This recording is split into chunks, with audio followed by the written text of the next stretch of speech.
com as imagens ao vivo da abertura dos trabalhos no Congresso Nacional. Destacar o papel do Congresso Nacional. O marco fiscal, aprovado em agosto passado pelo Parlamento, cria as bases necessárias para que o Brasil possa contar com políticas inclusivas e garante que a população pobre do nosso país volte a fazer parte do orçamento federal, sem que haja descuido das contas públicas. A promulgação da reforma tributária em dezembro foi um feito extraordinário da Câmara dos Deputados e do Senado Federal. Em conjunto com os esforços do Executivo, ambas as casas conseguiram criar as bases para um novo modelo tributário muito mais racional, justo e eficiente. A nova forma de tributar representará mais garantia para investidores e aumentará nossa capacidade exportadora. Sobretudo, corrigirá uma injustiça histórica, pois o povo pobre, pela primeira vez, pagará proporcionalmente pelos impostos que os detentores das grandes fortunas. Tal medida pavimenta a estrada que o Brasil escolheu traçar para os próximos anos. Uma rota em que se caminha junto, sem deixar ninguém para trás, especialmente aquelas pessoas que mais precisam. Por isso, recriamos e fortaleceremos políticas sociais implantadas a partir de 2003, internacionalmente reconhecidas como exemplos de inclusão social e de geração de oportunidades. Políticas que, infelizmente, foram negligenciadas no passado recente e que agora voltam ainda melhores.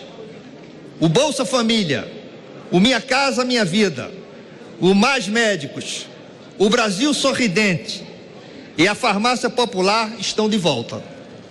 O Sistema Único de Assistência Social, SUAS, foi fortalecido. As pessoas com deficiência voltaram a contar com o Viver Sem Limite. E os brasileiros que são vítimas da desumana violência de gênero têm de volta a Casa da Mulher brasileira. A igualdade racial e a proteção aos povos indígenas, assim como a todas as pessoas vítimas de preconceitos e opressão, voltaram à centralização das ações do governo federal. A cultura voltou a ter orçamento e importância. Valorizamos o esforço de nossos trabalhadores e de nossas trabalhadoras. No setor público, os servidores voltaram a contar com reajustes e com a mesa de negociação das carreiras. No setor privado, o salário mínimo voltou a subir acima da inflação. Além disso, mais de 80% das negociações salariais em 2023 resultaram em aumento real.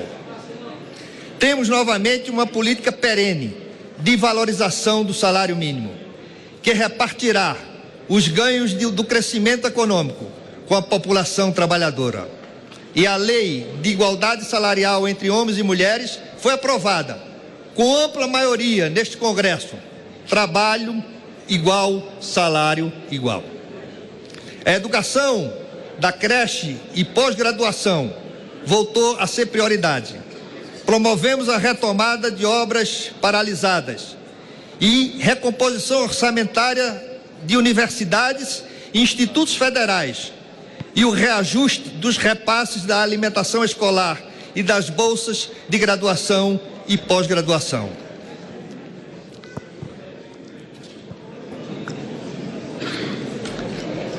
Além disso, os recursos para pesquisa e inovação voltaram para dar maior competitividade aos vários setores da economia. Em conjunto com estados e municípios, estabelecemos compromissos e metas para a alfabetização de crianças prejudicadas durante a pandemia, bem como para a expansão do ensino em tempo integral. Mais recentemente, fomos além com a aprovação por este Parlamento de atualização da lei de cotas e do programa Pé de Meia, para incentivar os jovens mais vulneráveis e a concluírem o ensino médio. Tudo isso está sendo feito dentro de um cenário econômico estável e promissor. A seriedade na condução da política econômica possibilitou que fechássemos 2023 com a inflação baixa e dentro da meta. Nosso produto interno bruto cresceu bem, acima do que muitos estimavam no início do ano. Voltamos a gerar empregos com carteiras assinadas.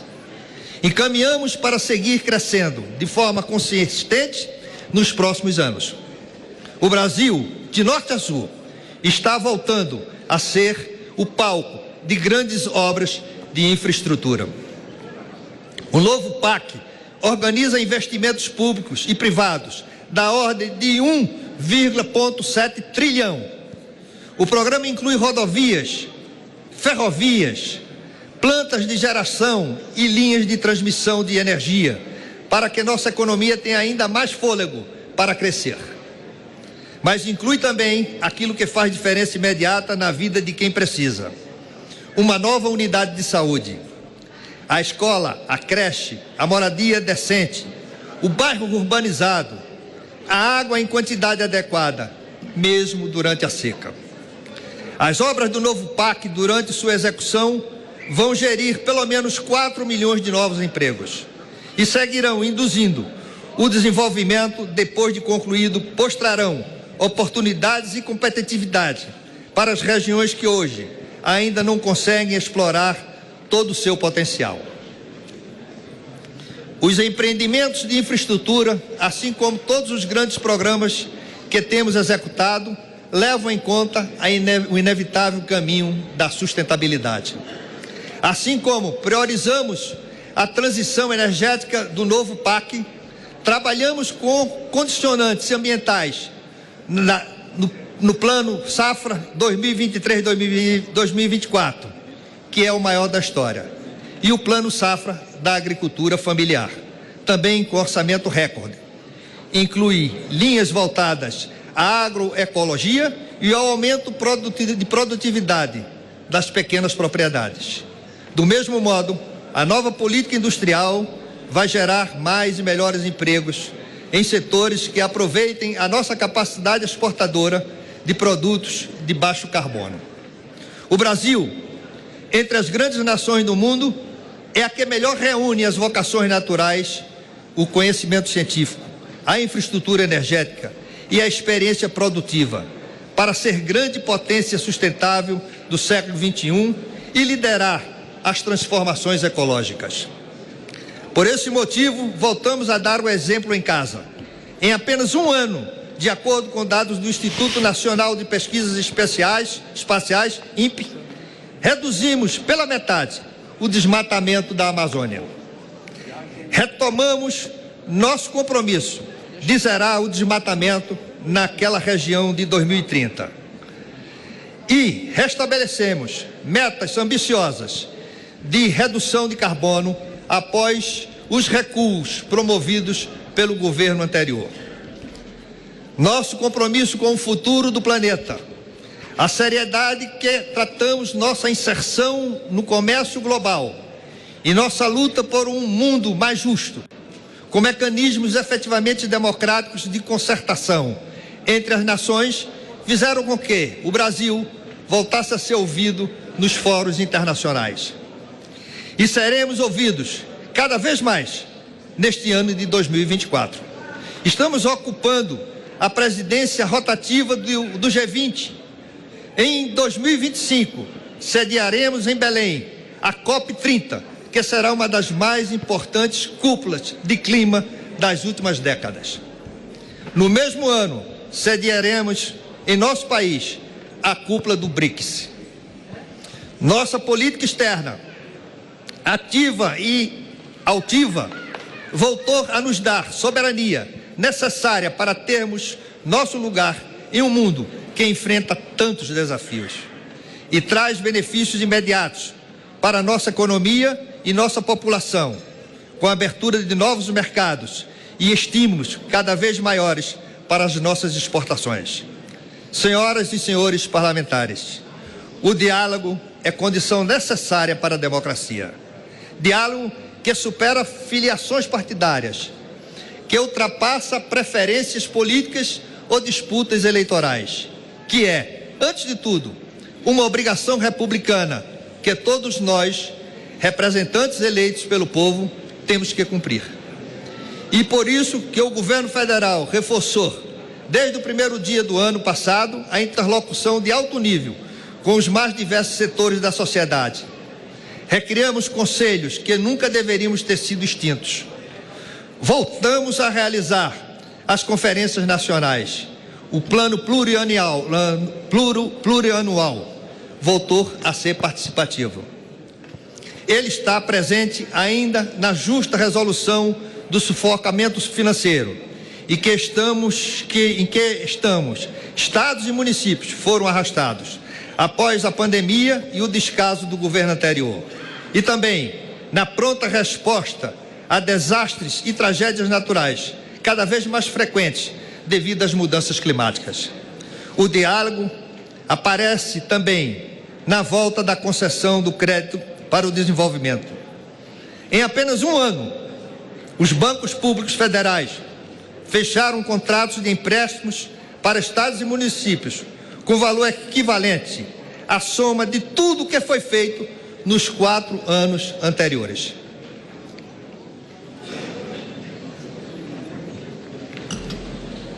Assim como ocorreu com os entes federados, em poucos momentos de nossa história, o Congresso Nacional esteve tão ao lado das principais conquistas da sociedade.